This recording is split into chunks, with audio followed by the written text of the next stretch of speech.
Welcome to Lost in Our 40s, where we talk about everyday issues affecting women. Music by Atemi Oyungu. Welcome and feel right at home.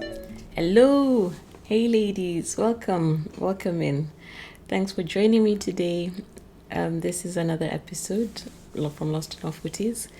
Today we are talking about disconnection from self. So this is closely aligned to our last episode where we were talking about trauma and the effects of trauma. We saw there that the effect of trauma is a disconnection from the self. So there we looked at signs that has happened. This is now looking at signs that can guide to noting a disconnection from self. Luckily for you, I have all the experience. So the examples I'll be drawing are from my own life. And listen out, if something rings a bell, sounds familiar, you might want to look into it or not. You might also just want to enjoy the session today. So, digging straight into it. The first one is about beliefs. We all have beliefs, and I hope it will be non-controversial for me to say that all our beliefs come to us from external sources. We are born a clean slate, then we get a number of beliefs from our countries and our churches and our families and our neighborhoods and our schools and everything. So we get all these things that we are taught and we are told, and then those become the things that we believe. So having beliefs is inescapable. We shall all have beliefs. But the thing is whether or not we take time to question them. So that was one of the things I noted. One of the things that helped me understand a disconnection from myself was realizing that I never really took the time to question the beliefs that I had within me. This is the process of unlearning. All these things that we've been taught. And the good example I give you here is the good girl. I was brought up as a good girl, as I believe is something that a lot of women, if not all women, are to some extent exposed to. This feeling of being required to be good and required to please others, requiring to be the smaller person so that the other people who are more worthy and more important can get their rightful place. So this is a belief that I held, and one of the parameters of that belief was that it required me to be smaller. So my self-worth was diminished because of this view that everyone else had to be placed at a higher standing.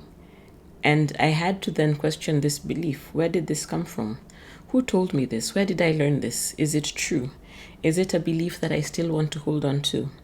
And I'm glad to report that I decided for myself that that was not a belief I wanted to have. It was not fair in my understanding of the world that for some reason being a girl required me to be smaller than, so that everyone else could then get the good seat at the table. So that was this process of looking at beliefs is not so straightforward because some of our beliefs are invisible to us. I drink water. I drink water because it is good for my health. It's not something that I've looked at with too much detail, but I actually think I said that in jest, but it is a good point for me because I drink too much water. So I did have to actually look it up. They say too much of anything is poisonous, and it's the true with water as well. I began feeling, it's like, in my head what I explain it to myself is that my electrolytes are not connecting. And my system is too diluted, so I have to constantly gauge the amount of water that I am drinking. So perhaps that is actually a very good example. It is a belief that standing on its own is probably incontrovertible. Water is good for you. But then I had to look at it from the example of excesses and probably even the source of water. Where is your water from and that kind of thing. So this looking back at our beliefs, a structure, a practice of questioning the things we know is a good practice in terms of reconnecting with ourselves. Okay, here I look down at my notes. The next one is ability to make decision.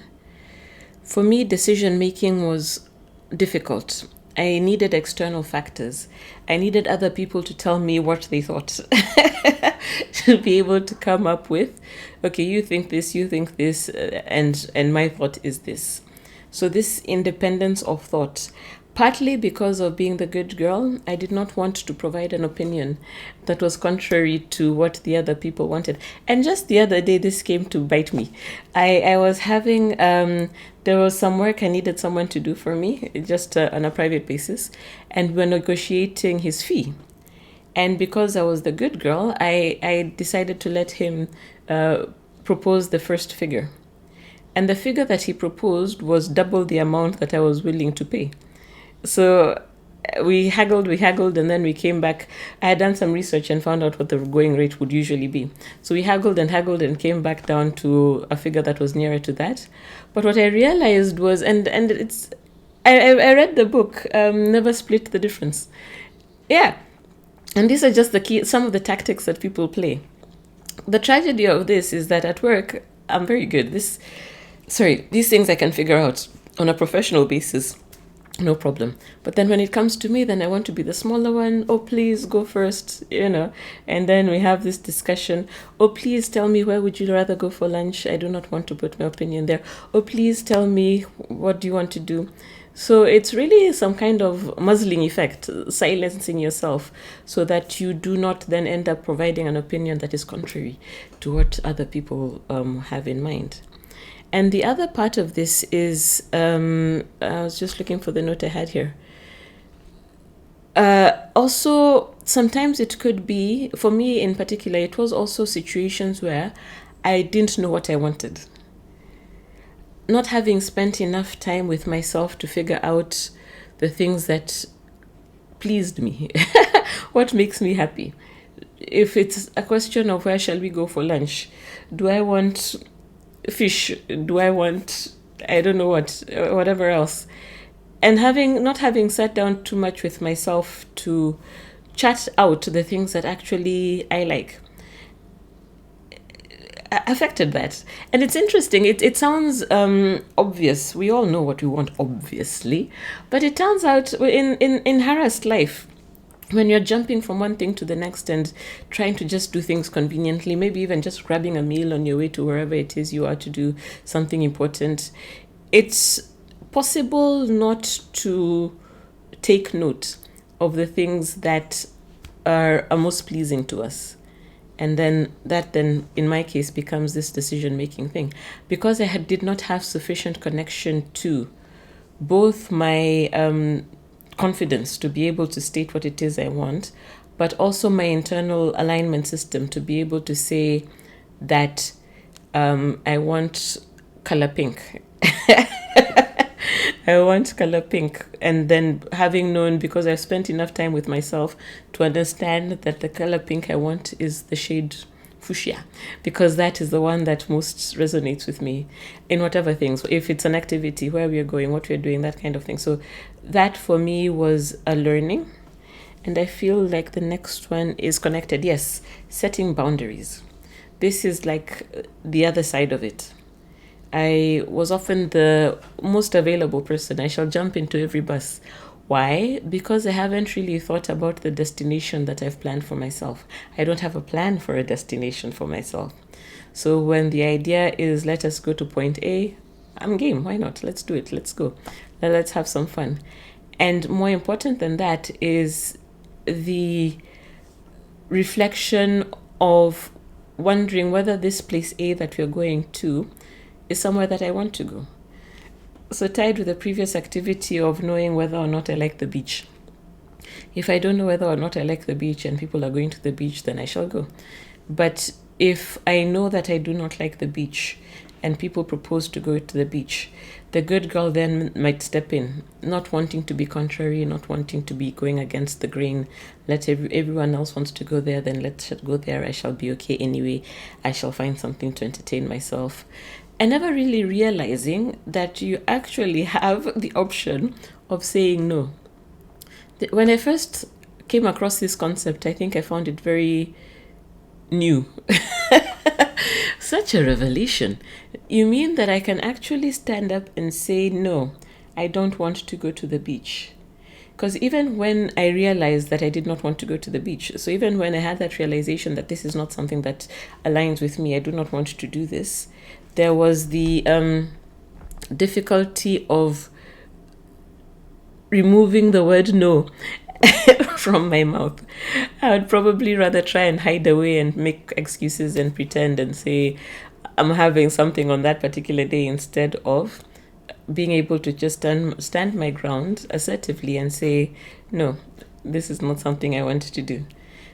So it's a muscle to be flexed, but what I liked about that one is that reaching the understanding that it was vocabulary available for me then helped me get back into contact with myself. Because then I was not putting my body into places and situations and things that it did not want to be in. If whatever, the beach is then the good example. If I just could not stand the feel of the grit of the sand on my feet, then this discomfort is not something that I'm exposing myself to. And then I'm teaching myself that I am valuable because I can stand up for myself. And that then becomes a connection to myself. Okay, the next one is the ability to connect to intuition. In my case, it wasn't completely lost. It all my life I've had some connection to intuition. And I saw this, I didn't think about it as my life went through, but it's not something that I was consciously think about. I wasn't aware of it, is the word I'm looking for. I saw this through intuitive cooking. I'm the kind of person who will walk into a place that has the most unrelated of ingredients and put them together into a very fine meal. That's just me. I can tell what to add and what not to add, not because of any reasoning. There's no cognitive process in saying that this is this and this. I don't measure things out. I'm not the person who will measure out the salt. No, I'm not the person who will. In fact, I'm not the person who will follow a recipe. Very rarely. There may be like 2 dishes that I follow a recipe for, and I cook often. I cook every day. And what was I going to say there? I think I lost the other thought, but that was how intuition has walked with me throughout my life.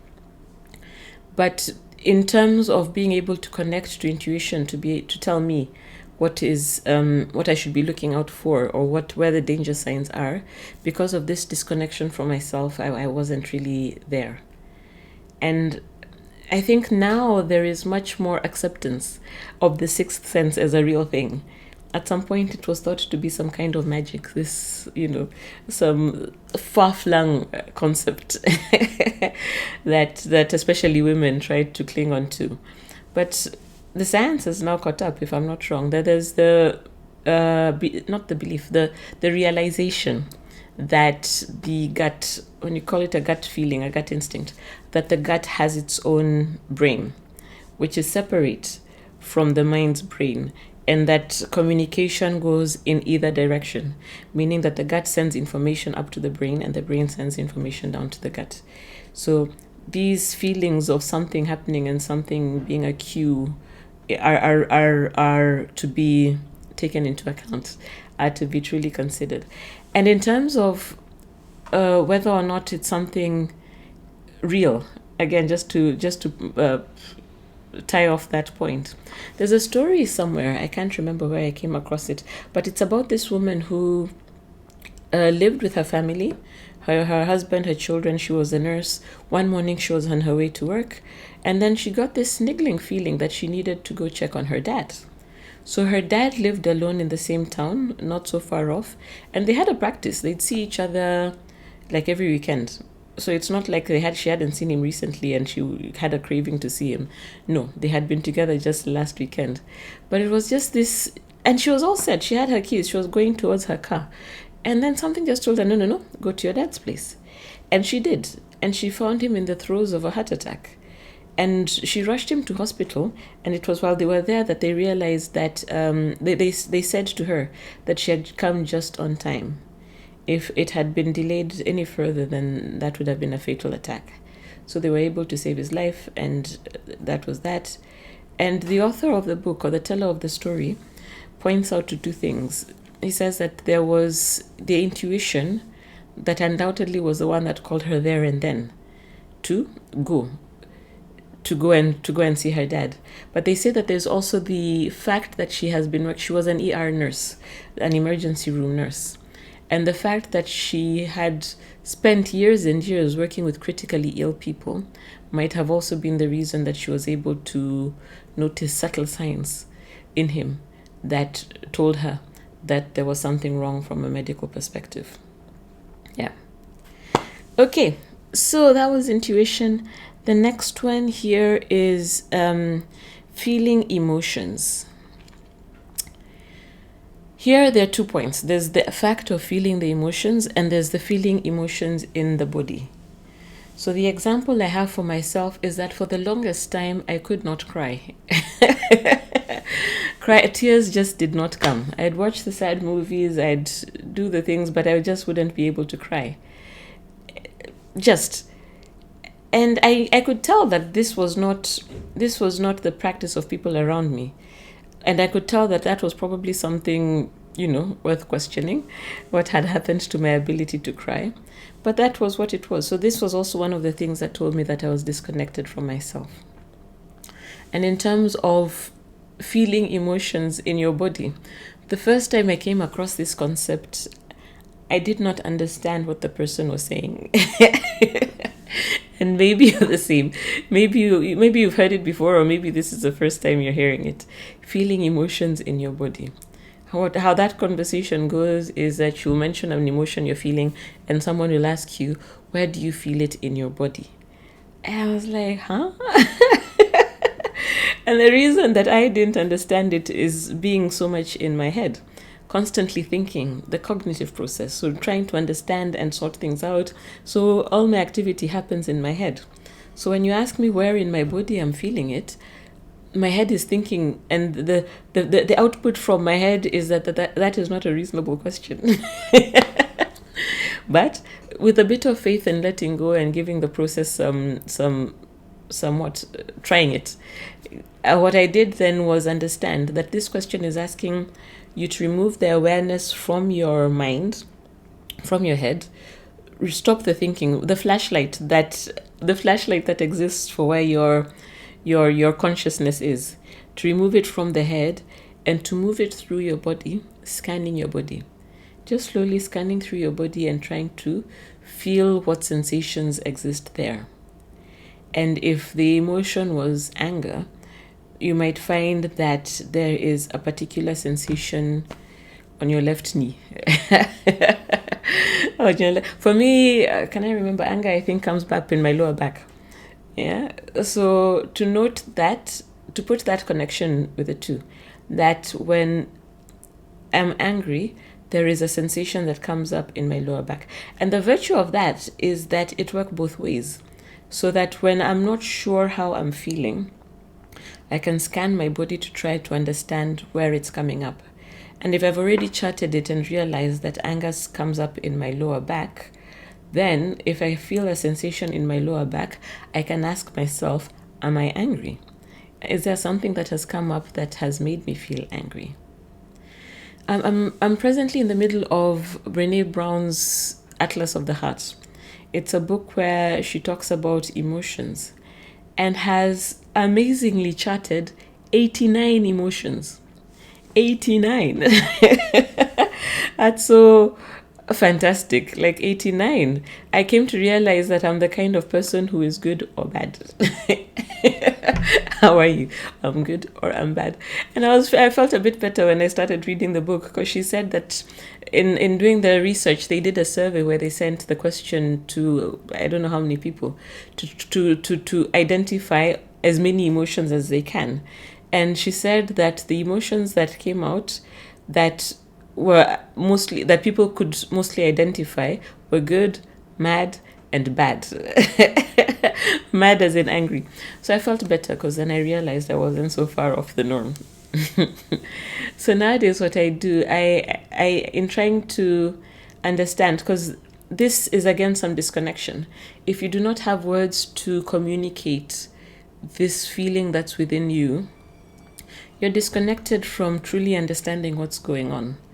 So when it can move from bad to anger that sits in my back, and I have the emotion wheel, and in this one I'll just show you on the screen so that you can see what it looks like. It's divided into many portions with different feelings, and anger is the red one, and as you can see there, it has many different emotions tied to it. So with anger, if I can tell that I am feeling anger, I can go a step further and understand, maybe I'm feeling frustrated. And then I wouldn't have known that frustration, the base of frustration is anger. And beyond frustration, maybe I'm feeling annoyed. Because sometimes I start with the lower ones. Sometimes I know I'm annoyed, then I come back and realize that that is frustration. Then I go back again and realize that that is anger. So it's a tool which I find useful in helping me connect back to myself, because then I have this vocabulary to understand that there is some, what was that? We were frustrated, or we annoyed. Then I can ask myself, what am I annoyed at? Because if you only have bad, that doesn't help us delve into the depth of the experience that you're going through. And understanding the experience helps you feel it. Because then if we have, again, what was it? Annoyance. If I can feel where annoyance turns up in my body, then we have this whole bigger chart. Then it's not just the anger. There is this ability to communicate to myself what I am feeling. And that then validates my experiences. So that was feelings. Let's look for the next one. The next one is spending alone time. The ability to spend time alone without any distraction. No phone, no books, no TV, no nothing. That is something. that is quite the thing. It was the first time I heard about it, I thought that it was a challenge that served no purpose. And the reason I thought that was that I found it scary. I wasn't sure what I would do with 15 minutes by myself.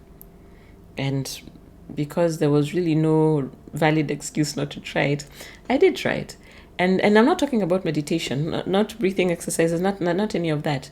But if you want to, of course, you can do that as well. But this is just consciously plugging off and spending time with me. And I realized that this feeling, this fear, or the fear of doing this came from the disconnection from self. Because I try to drown all the time that I have within other things, whether it be work, whether it be friends, whether it be TV, whether it be whatever kind of activities they are, so that I do not have to spend time with myself and delve into understanding what is going on. That is disconnection from self. And closely tied into that was the feeling of loneliness. Being lonely is not related to the number of people around you. They say you can be lonely in a room full of people. Yeah. Being lonely is actually the state of being disconnected from yourself. And with loneliness, there is like a puzzle piece. There's a puzzle piece. You're trying to find the shape that would fit into this gap that you keep feeling. So in my case, just trying different things. From being a workaholic, then you can drown the time with work. Then you don't have to think about this gap that exists in my life. From relationships, from just all manner of things in trying to fill this void. Then I came to realize that this is a sign of disconnection, because the piece that was missing, the shape was the shape of me. That is the only thing that could have filled that out. The realization that I am complete by myself, that there is nothing externally missing to complete me. And that was a powerful learning, and that really did help me in the path to reconnection to self, but understanding that I was disconnected from myself. I highly appreciate the time you spent with me today. Those are the points that I had laid out. They are pointers. There are undoubtedly many more other pointers, but these are pointers that I've experienced myself. And I hope listening to this has been helpful to you. I appreciate your time as always. I hope to see you next time. Thank you and bye bye.